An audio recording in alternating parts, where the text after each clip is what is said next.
Welcome back to the deep dive. Today well, we're not just scratching the surface here. No, we are definitely drilling all the way down. Right, down into the bedrock of a topic that is usually reserved for those hushed conversations after a few glasses of wine. Or those angry whispers behind closed doors. Exactly. We are tackling the intersection of two of the most highly charged topics in human history, capital and copulation. The two things everyone wants more of, but nobody really wants to talk about how they overlap. It's precisely the awkwardness we love exploring here. The mission for you today is to answer a question that sounds simple on the surface, but is actually this massive labyrinth of biology and economics. And psychology. Right. Does money buy better sex? It's a very provocative framing, and I think the immediate knee-jerk reaction from a lot of people listening is either a highly cynical, yes, obviously, or a highly moralistic, no, love is free. Yeah, you have that gold digger trope on one side and the romance novel trope on the other, but we aren't here for tropes today. We really aren't. We aren't here to discuss tabloid scandals or sugar daddy arrangements. We are looking at this strictly through the lens of data. Because the data tells a much more nuanced story. We've got a dense stack of research here, primarily anchored by a comprehensive report titled The Transactional Nature of Intimacy and Wealth, Which is a fascinating synthesis of psychological studies, sociological research, and economic data. including some serious heavy lifting by the economist David G. Blanchflower and findings from the Journal of Sexual Medicine. And what I really appreciate about this source material is that it treats the subject clinically. It is not judging the morality of wealth. Brilliant. It's purely looking at the mechanics of it. It simply asks, does a higher net worth change the physiological and psychological conditions required for intimacy? And the spoilers, if we can call them that, are just fascinating. It turns out the answer involves a U-shaped curve. A very specific U-shaped curve. It involves a deep dive into the autonomic nervous system and a really counterintuitive finding about income equality. Which I think is the most crucial part. It turns out that getting a massive raise might actually hurt your bedroom life if your partner doesn't get one too. That specific data point regarding income disparity within a couple is probably the most significant takeaway for anyone listening who is currently in a relationship. So let's orient you, the listener. Whether you are actively climbing the corporate ladder or if you are stressing about your mortgage. Or even if you've quote-unquote made it and are wondering why you aren't happier. Right. This deep dive is basically a schematic for how your bank account is wiring your brain. Think of it as an audit of your intimate life. Okay, let's unpack this. Does a bigger bank account actually lead to fireworks? Let's start with the basics. The affirmative case. The argument that yes, money does help. But not because money is inherently sexy. I mean, a stack of bills sitting on a nightstand doesn't really do much for me personally. No, it's not about what the money is. It's about what the money removes. So we have to start with the hardware, right? The biology. Exactly. If you want to understand arousal, you really have to understand the autonomic nervous system. This is the operating system that runs your body completely below the level of conscious thought. I feel like we use the word stress so casually now that it's kind of lost its meaning. We just think of it as, I had a busy day at the office. But the sources here are talking about a very specific, intense physiological state. They're talking about the sympathetic nervous system. Yes, the fight-or-flight response. Evolutionarily speaking, this system is designed to save your life. If a saber-toothed tiger jumps out of a bush, Your body instantly dumps cortisol and adrenaline into your bloodstream. Your heart rate spikes. Your pupils dilate. and crucially, blood flow is diverted away from all the non-essential systems. It gets pumped directly into your major muscle groups, so you can either run away or fight for your life. And I am guessing the reproductive system is considered pretty non-essential when a tiger is actively trying to eat you. Priority number 0, nature is incredibly efficient. If you are about to die, you do not need to be aroused. That makes total sense. In fact, the body actively suppresses the opposing system, which is the parasympathetic nervous system. The rest and digest mode. Right. The parasympathetic system is your body's brake pedal. It controls relaxation, digestion, and sexual arousal. So it's essentially a binary switch. You can't be in both modes at once. It is very much like a railway switch. You cannot send a train down the survival track and the intimacy track simultaneously. The tracks diverge. Okay, so let's bring this back to the bank account for the listener. Because most of us aren't literally running from tigers today. No, we're running from debt collectors, or just the looming fear of not making rent. But our brains don't know the difference. That is the evolutionary mismatch. The brain processes, I can't pay my mortgage, using the exact same neural pathways as I am being hunted by a predator. Wow. So financial insecurity triggers a chronic, low-level activation of the sympathetic nervous system. You are constantly in a yellow alert state of fight or flight. So if you are worried about pure survival, your libido is just taken offline. Completely offline. And we have hard data to back this up. The 2013 study published in the Journal of Sexual Medicine was very explicit about this. They look at a broad demographic, right? Yes, and they found a direct, statistically significant link between economic strain and low sexual desire. And what's really interesting is that this wasn't gender-specific. We so often hear those stereotypes that men are more affected by provider stress. But the biological shutdown happens to everyone across the board. The hardware works the same way.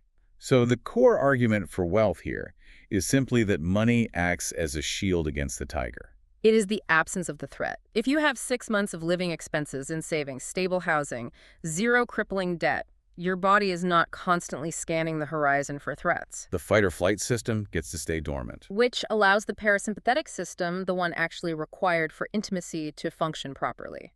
It's not that money is an aphrodisiac.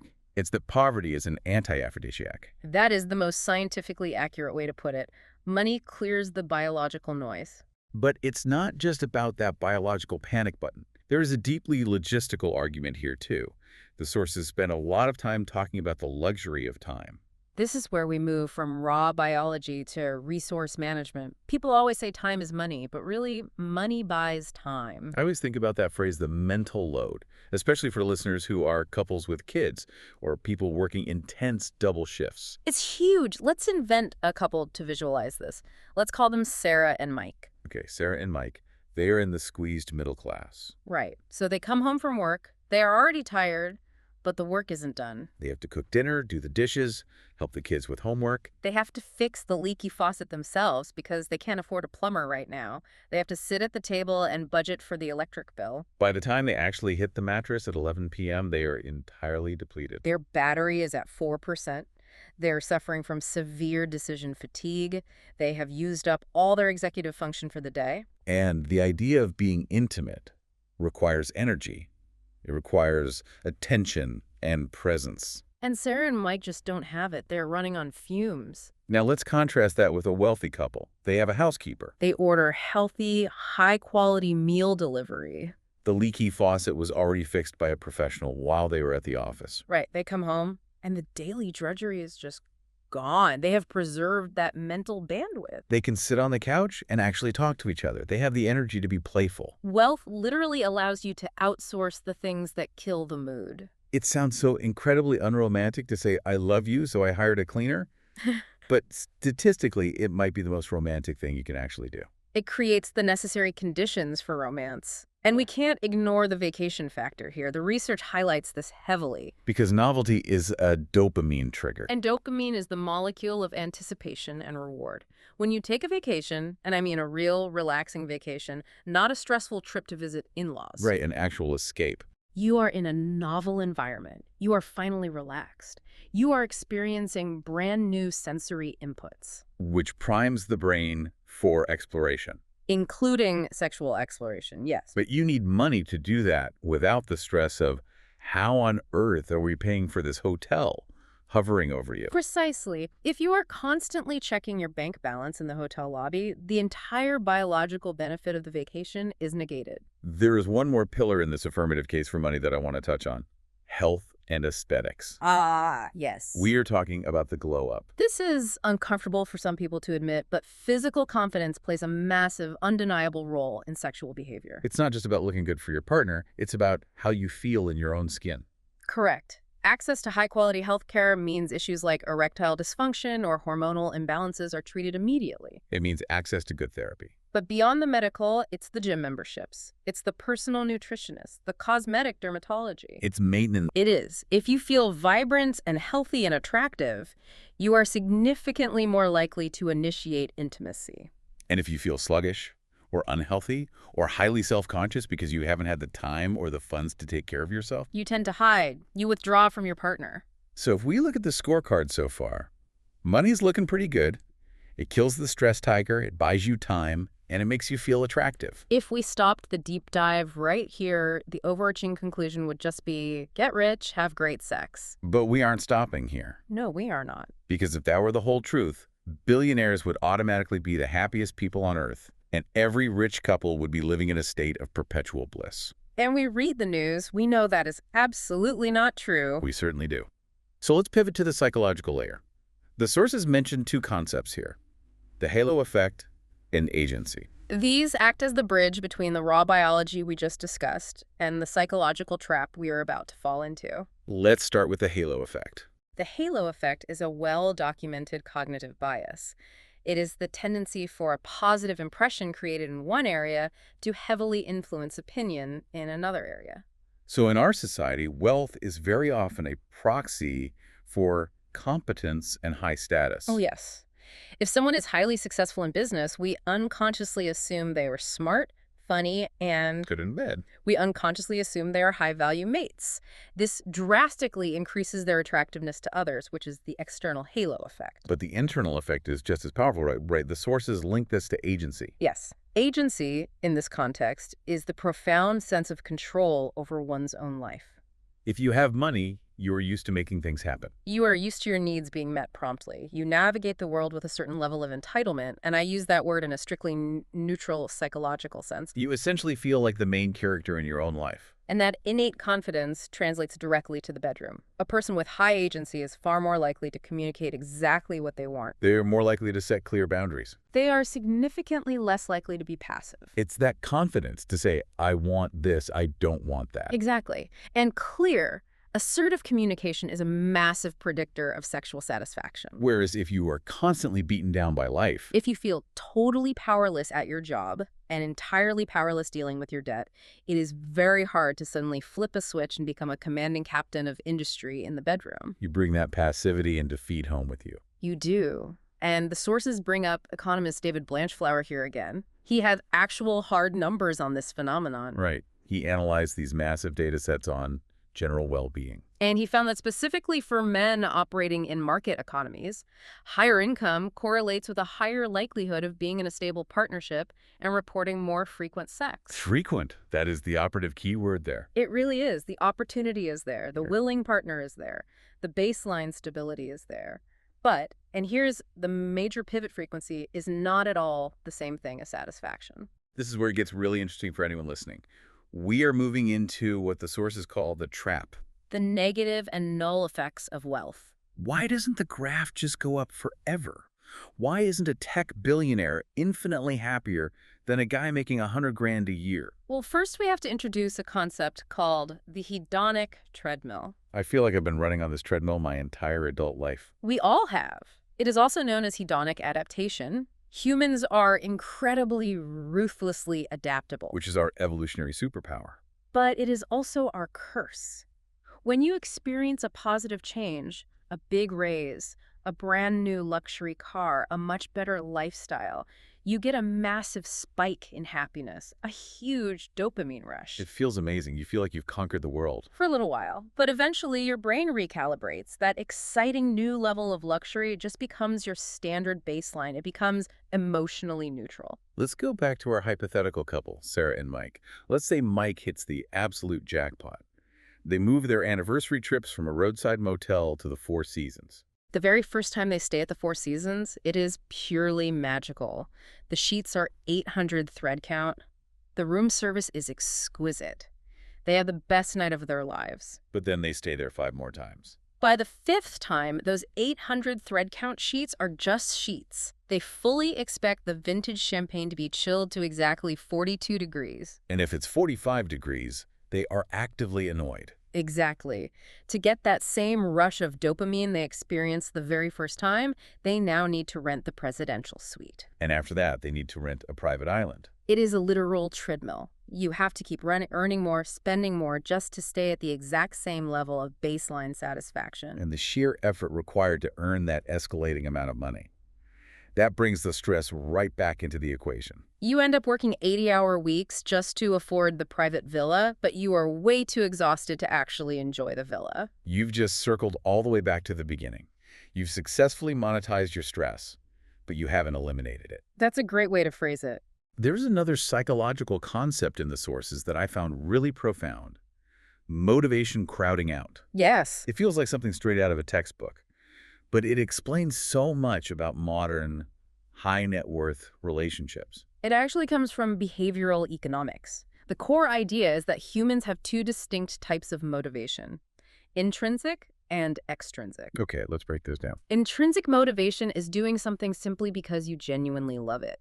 It's driven by curiosity, passion, or authentic affection. And extrinsic. Extrinsic motivation is doing something specifically for an external reward: money, social status, public accolades. So it's like reading a book because you are genuinely curious about the topic versus reading a book because your parents promised to pay you $5 to finish it. Perfect example. And numerous studies show that if you start paying a child to read, they will eventually stop reading for fun. The introduction of the money actively crowds out the natural curiosity. The transaction kills the joy. Exactly. Now, apply this mechanism to a marriage. If the lavish lifestyle becomes the primary focus, if the entire relationship is built around the luxury trips, the expensive gifts, the exclusive country club memberships, Those are all extrinsic rewards, and an over-reliance on them can entirely crowd out the intrinsic, authentic desire for the actual person. I love you, slowly morphs into, I love what you provide for me. And that dynamic is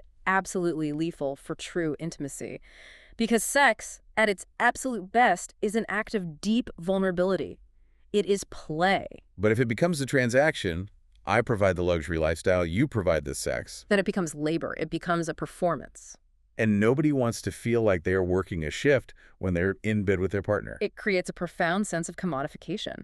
And this leads directly to the darkest side of immense wealth, which is distrust. The fear that you aren't actually loved for you. High net worth individuals very often report a deep, gnawing sense of social isolation. They constantly scrutinize their partners. Are they here for my personality, or are they here for the yachts? That constant suspicion creates an invisible wall. You simply cannot be truly vulnerably intimate with someone you are constantly auditing. It sounds incredibly lonely. It is. And then you add performance anxiety to the mix. And we aren't just talking about medical performance anxiety here. We are talking about lifestyle performance. We see this constantly on social media. Yeah. The curated, perfect couple. Right. If your entire life is a heavily curated brand of perfection, the perfect house, the perfect high-powered career, the perfect sculpted body, you feel an immense crushing pressure to have the perfect sex life, too. Just becomes another metric to optimize and track. And nothing kills the mood faster than trying to mechanically optimize it. Intimacy is inherently messy, it's awkward, it's profoundly human. If you are trying to make it look like a flawlessly lit movie scene, you aren't actually present. You are just acting. Exactly. So we have this massive tension. Money removes the biological barriers, which is good, but the relentless pursuit of money builds all these new psychological barriers, Yes. which is bad. So where is the sweet spot? For the listener trying to navigate this, where is the ideal balance? The sources talk about a U-shaped curve. Let's visualize this graph for everyone. Okay, imagine a standard graph. The vertical axis represents overall sexual satisfaction. The horizontal axis represents household income. Got it.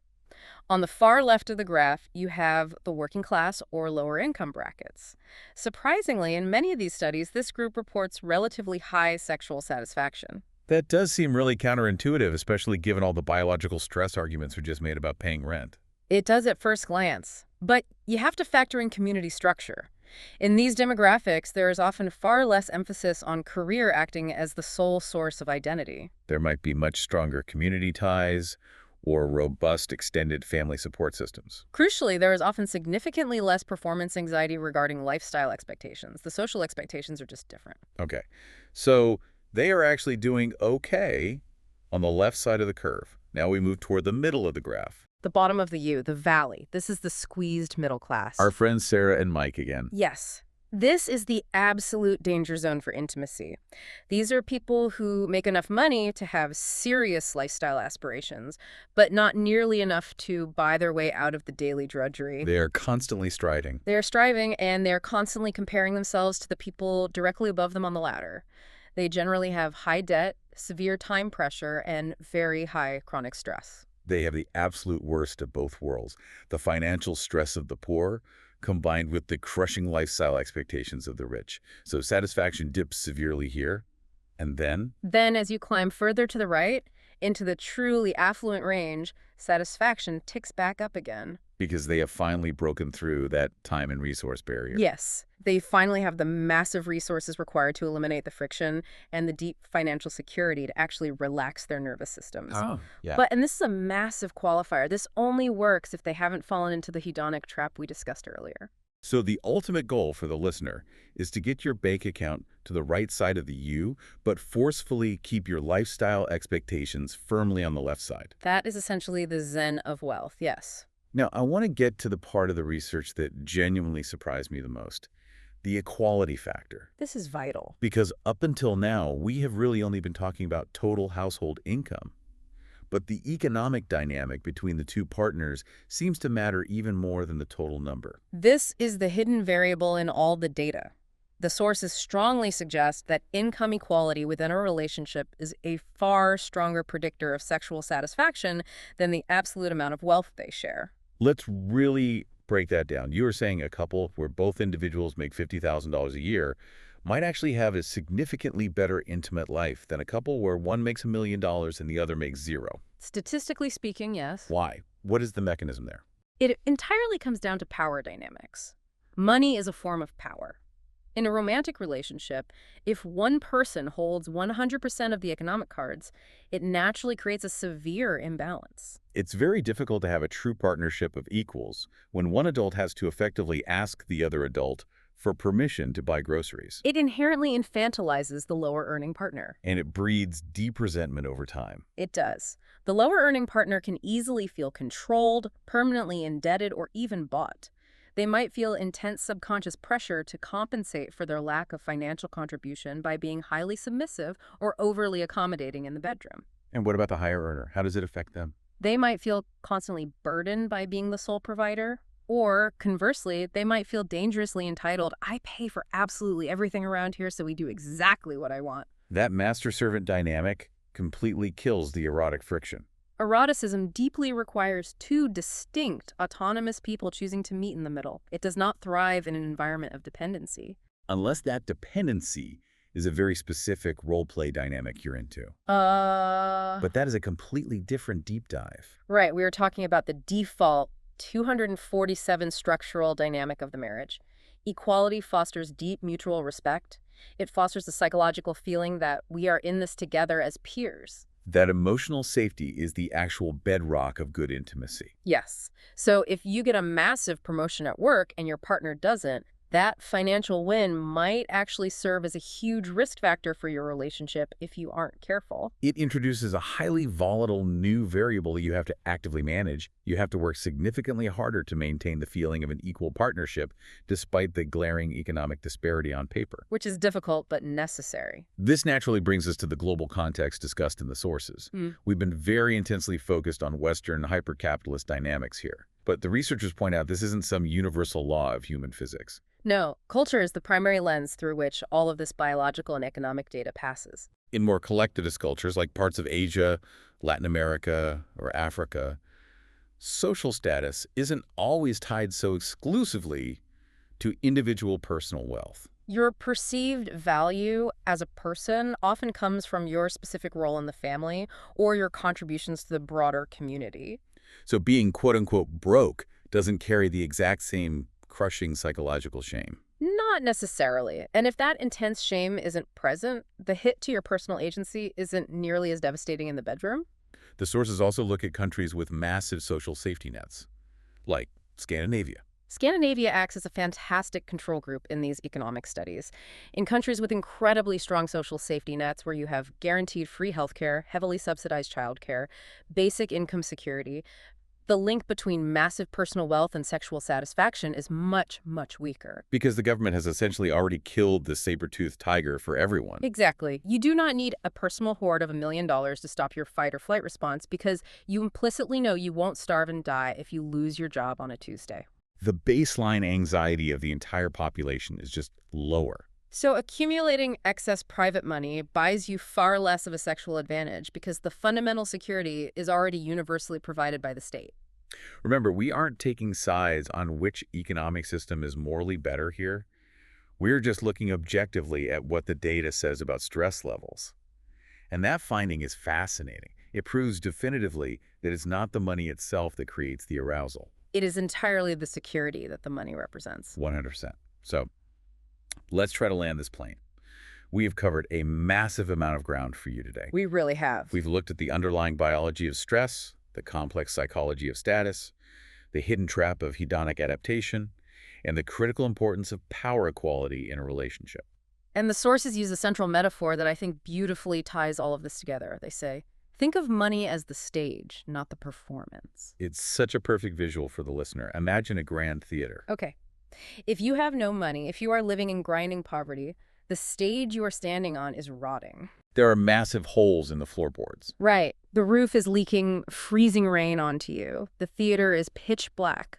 It is incredibly hard to put on a breathtaking romantic play when you are terrified of falling through the floorboards at any second. It's virtually impossible. So what money does is it simply fixes the stage.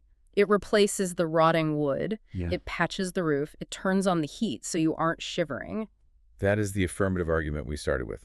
Money completely removes the physical distractions and the biological dangers. Exactly. So now you have a nice, safe, warm stage to stand on. Then if you accumulate even more money, you can start buying better lights. You can buy lush velvet curtains. You can buy a high-end sound system. That maps to the health and aesthetics part, the gym memberships and the nice hotel rooms. Right. But all that money absolutely cannot buy the acting. Right. It cannot forcibly manufacture chemistry between the two leads. It cannot buy a brilliant script. You can have the most expensive, technologically advanced stage on all of Broadway. But if the two actors have zero chemistry and the dialogue is completely soulless, the play is still going to suck. And conversely, you can have two truly brilliant actors standing on a bare wooden stage lit by a single cheap light bulb. And they can still move the audience to tears. They can create absolute magic with nothing. But to be fair to the data, it's a hell of a lot harder for them to create that magic if it's literally raining on them. That is the ultimate nuance of the data. Money simply removes the rain. It makes the magic much easier to access. But it fundamentally does not create the magic itself. And the immense danger, that hedonic trap we keep circling back to, is when you become so utterly obsessed with continually decorating the stage that you completely forget to rehearse your lines. You spend all your waking hours aggressively gilding the proscenium arch, and you spend zero time actually looking your partner in the eyes. And that is the quiet tragedy of the deeply unhappy rich. They have spent decades building a magnificent gold-plated theater that is completely empty of soul. Precisely. So, for the listener who has been tracking with us on this entire journey, what is the highly actionable takeaway here? I think it boils down to three core actions. First, you must acknowledge the biology.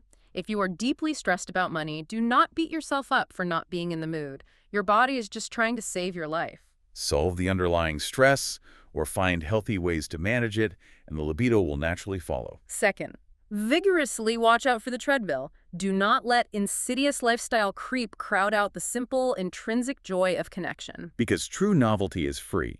A walk in a brand new park can trigger the exact same dopamine as a lavish trip to Paris if your mindset is right. And the third action, focus heavily on equality. If there is a massive income gap in your relationship, you have to talk about it openly. Make absolutely sure it doesn't quietly morph into a power gap. Ensure both partners feel like equal shareholders in the joint enterprise of your life together. It is always about the partnership, never just the portfolio. Always. I want to leave you, the listener, with a final thought today. Something to really mull over on your own. We spend so much of our very short lives endlessly chasing the numbers on the screen, thoroughly convinced it is the master key to everything good in life. But if money is strictly just the stage, how much of your precious time are you spending frantically building the set versus actually learning how to sing the music? That is the real question, because the ultimate aphrodisiacs, pure presence, deep empathy, and authentic vulnerability are literally the only things in this entire equation that are completely free. Yet, ironically, they are almost always the very first things we sacrifice when we blindly start chasing the money. We're entirely too busy building the stage to ever stop and enjoy the show. Exactly. Thanks for diving deep with us today. It has been a truly fascinating mission. Stay curious. We will see you on the next Deep Dive.